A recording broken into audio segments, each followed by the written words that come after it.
Случајот Топлик на СЈО е безпредметен, бидејќи обвинетите не предизвикале никаква материјална штета врз буџетот на Република Македонија.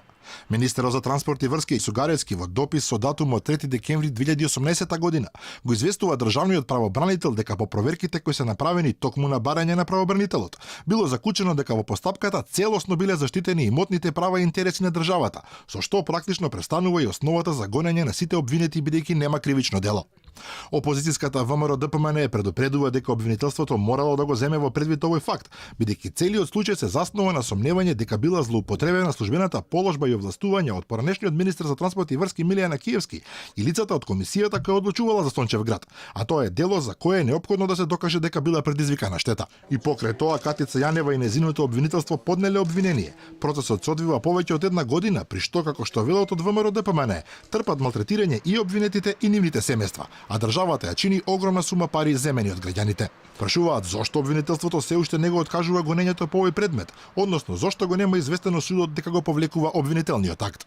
Имаме процес кој во средишница, значи во моментов се изведуваат докази на јавното обвинителство, а јавниот обвинител заборавил да го праша Министерството за транспорт и врски дали има штета и во каква мера е таа штетата и дали во иднина Министерството и владата на Република Македонија ќе бараат штета.